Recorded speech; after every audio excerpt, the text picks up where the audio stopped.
നമ്മളൊക്കെ ഇപ്പൊ ഈ ഖുർആനും ഹദീസും ഒക്കെ നോക്കി എങ്ങനെയാ വിധിവിലക്കുകൾ കണ്ടെത്തുക?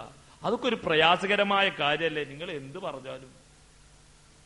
അപ്പൊ സാധാരണക്കാരായ ആളുകൾക്ക് നിങ്ങൾ ഈ പറയുന്നത് പോലെ ഹദീസും ആയത്തും കൊണ്ടുവരാൻ കഴിയോ? എന്നാൽ അത് തന്നെയാ നമുക്കും പറയാനുള്ളത്.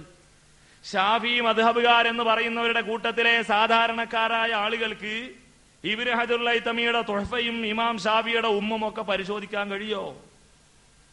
മൗലിയമാരെ കൂട്ടത്തിൽ ഇബ്നു ഹജറിന്റെ തുഹ്ഫ ദർസ് നടത്താൻ കഴിയുന്ന മൗലിയാരുണ്ടെങ്കിൽ ഇവിടെ പെരിന്തൽമണ്ണ അങ്ങാടി കൂടി ഒന്നും മൂപ്പര് നടന്നു പോവില്ല. അവരെ കൊണ്ടുപോവാനും തക്ബീർ എല്ലാനും ഒക്കെ ആള് വേറുണ്ടാവും.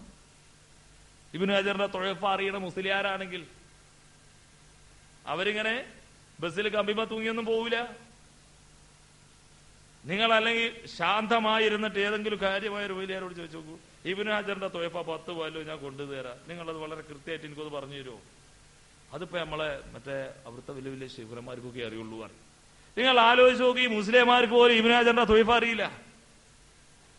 അപ്പൊ അവിടെയുള്ള സാധാരണക്കാരായ ആളുകൾക്കോ പതിതാബും അറിയില്ല. അവരെങ്ങനെയാ ജീവിക്കുന്നത്? അങ്ങനെ ഇവിടെ മുജാഹിദ് പ്രസ്ഥാനത്തിലെ സാധാരണക്കാരായ ആളുകൾ മുന്നോട്ട് പോകും.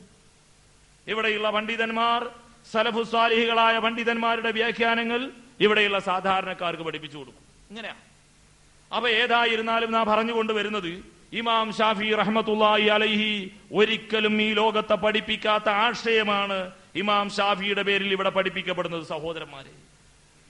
അതുപോലെ മഹാനായ ഇമാം അഹ്മദ് ബിൻ ഹംബൽ റഹ്മത്തുള്ളാഹി അലൈഹി മദ്ഹബിന്റെ ഇമാമുകളിൽ 4-ാമനാണ്. മഹാനവറുകൾ എന്താ പറയുന്നത്? ലാ തുഖല്ലിദിനി വലാ തുഖല്ലിദ് മാലിക്കൻ വലൽ ഔസാഇ വലൻ നഖി വഖുദിൽ കലാമ മിൻ ഹൈസു അഖദു. ഒരിക്കലും എന്നെ നീ അന്ധമായി അനുകരിക്കരുത്, മറ്റ് മദ്ഹബിന്റെ ഇമാമുകളെയും നീ അന്ധമായി അനുകരിക്കരുത്. നീ അവർ ഇസ്ലാമിന്റെ പ്രമാണങ്ങളുടെ പിൻബലത്തോടെ കർമ്മപരവും വിശ്വാസപരവുമായ കാര്യങ്ങൾ ചിട്ടപ്പെടുത്തിയതുപോലെ നീയും ചിട്ടപ്പെടുത്തണം എന്നാണ് അഹ്മദ് ബിൻ ഹംബൽ റഹ്മത്തുള്ളാഹി അലൈഹി പറയുന്നത്. അതാണ് മുജാഹിദ് പണ്ഡിതന്മാർ മിമ്പറിൽ കയറി ഖുതുബ പറയുകയാണ്. ഖുതുബ പറഞ്ഞ് ഇറങ്ങിക്കഴിഞ്ഞാൽ സാധാരണക്കാരൻ ചോദിക്കും, അല്ല മൗലവി ആ പറഞ്ഞതിന് ഹദീസോ ആയത്തോ ഉണ്ടോ എന്ന് ചോദിക്കും. സാധാരണക്കാരായ ആളുകൾ, മുജാഹിദ് പ്രസ്ഥാനത്തിലെ സാധാരണക്കാരൻ നമ്മളെ മൗലവി പറഞ്ഞിട്ടുണ്ട് എന്ന് എവിടെയും പറയില്ല. പള്ളിക്കല മൗലവി പറഞ്ഞിട്ടുണ്ട്, അതുകൊണ്ട് നമ്മള് തക്ബീറത്തുൽ ഇഹ്റാം കെട്ടുമ്പോ ഹൃദയത്തിന്റെ മുകളിലാണ് കൈ കെട്ടേണ്ടത്, ഞങ്ങളെ മൗലവി പറഞ്ഞിട്ടുണ്ട് എന്ന് പറയില്ല.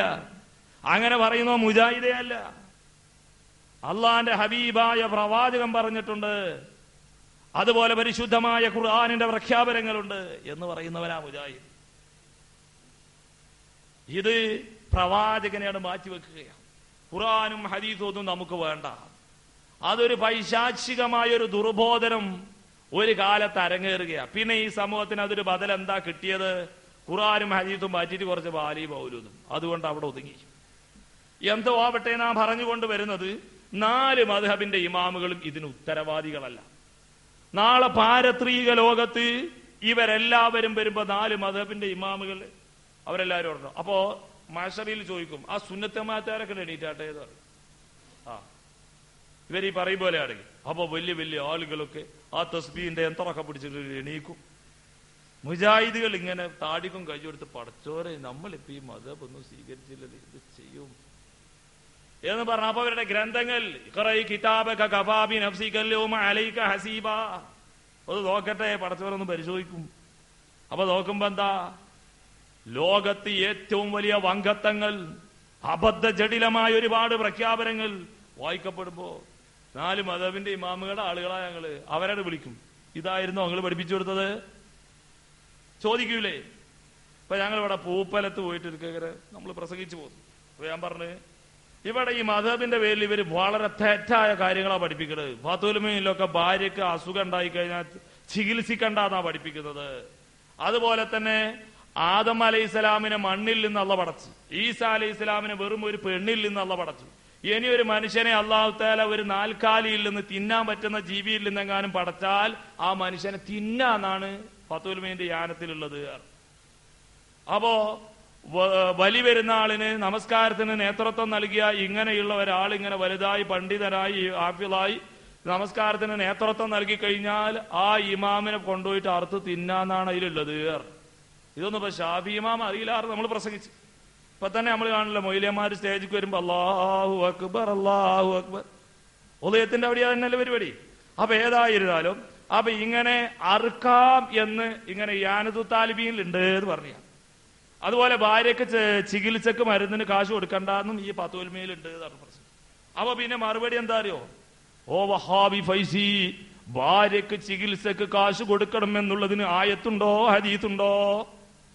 മുസ്ലിയാരെ പിടിച്ച് അറുക്കാൻ പാടില്ല എന്നുള്ളതിന് ആയത്തുണ്ടോ ഹദീസുണ്ടോ? ഞാൻ പറഞ്ഞു ഇല്ല, ആയത്തും ഇല്ല ഹദീസും ഇല്ല. നിങ്ങൾ അറുക്കണേ കാണാൻ സന്തോഷമുണ്ട്. അപ്പൊ ഈ രൂപത്തിലുള്ള മദ്ഹബുകളാണ് ഇവിടെ പഠിപ്പിക്കപ്പെടുന്നത്. ഈ മഹാന്മാരായ ഇമാമുകൾ ഇത് അറിയില്ല.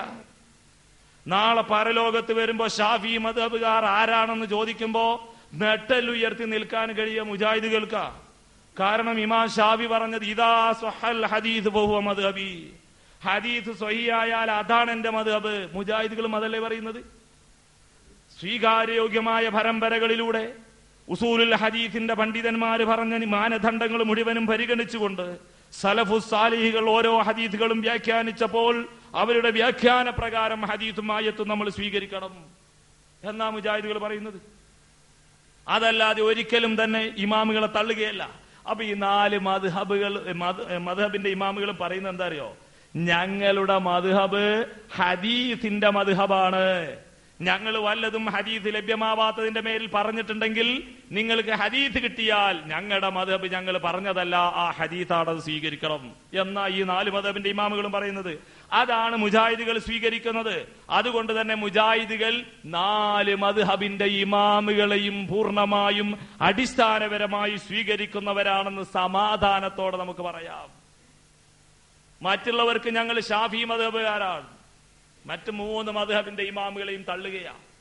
അതല്ലെങ്കിൽ ഹനഫിയാക്കളാണ്, മറ്റ് ഇമാമുകളെ തള്ളുകയാണ്.